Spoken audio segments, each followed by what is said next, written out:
what we call a paraphilia in the field of psychology, a deviant pattern of arousal, and so it's a mix of those two, issues with him. Another very controversial relationship of R. Kelly's has been in the news again.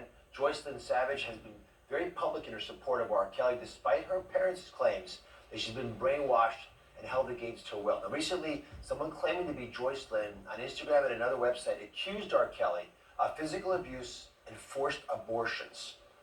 But in a video obtained by TMZ exclusively, Joycelyn denied being behind the post. Take a look. Please do not believe what you see and hear on social media. That is not my Instagram. Someone is impersonating me. I just want everyone to know we still support him and we will never portray him. So it's just really, really, really sad that somebody would pretend to be me, and put it out in the world and say that I'm a victim, that I am brainwashed, okay, I'm a sex slave. Lord have mercy. I mean, Melissa, what do you make out of that video of Joycelyn? I don't know if you noticed it. Any of you noticed that she kept looking at her phone, and it seemed to be very scripted.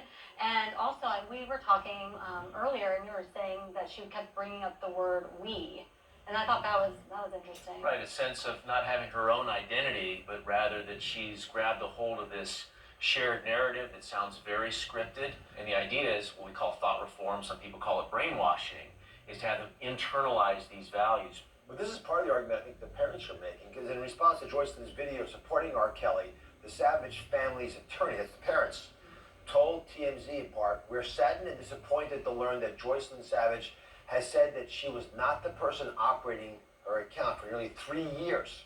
Joycelyn Savage has not been able to speak outside of a controlled environment created by Mr. Kelly. Her video today was not any different." So this Stockholm Syndrome, actually, please explain the Stockholm Syndrome. Explain what the parents are trying to get across. What the parents are trying to get across is that she has been in such a controlled, isolated environment with probably other forms of control that are being used, often abuse, monitoring, manipulation, emotional manipulation. Sexual, bathroom privileges, what you can eat, when. It can include physical abuse as well. All that stuff together Y'all are cause a person idiots. to change how they think. And it's an orchestrated campaign that's done by a perpetrator or perpetrators to induce Tainting the complete and jury, full psychological control. The motherfuckers. Stockholm Syndrome comes from a situation that occurred in Sweden where some people were taken hostage in a bank.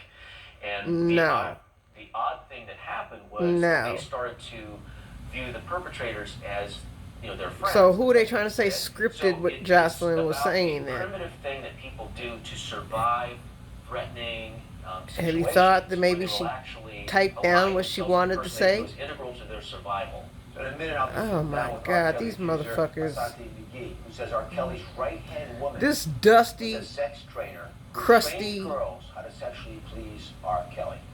Listen, when I started hearing these allegations, I was having trouble putting the pieces together, but you've lived in a world where the pieces don't always fit. What do you make out of it? Yeah, well, we recently covered the Nexium case, and that was a sex cult, allegedly. And so what I found with that is that... But you guys are ignoring the fact that normally it's an older female Asante has been proven to be a liar. And so I think in this case, it kind of reminds me of a little bit of Epstein as well. Epstein's a perfect example. They're teaching them the rules. Right. Yeah. Of course, they're attracting people that are naive, innocent, starstruck, and then manipulating that in order to indoctrinate them with these new ideas.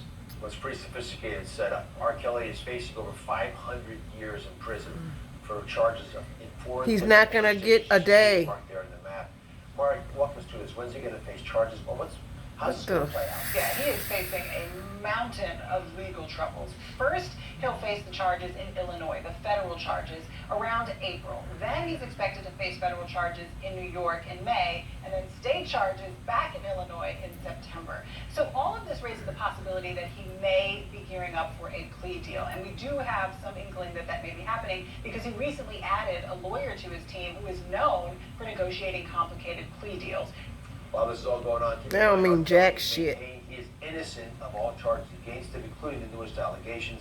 Coming up, one of the first R. Kelly accusers to break her silence, Asante Mcgee. This bitch. Shocking details about how R. Kelly is still affecting her life today. We'll be right back.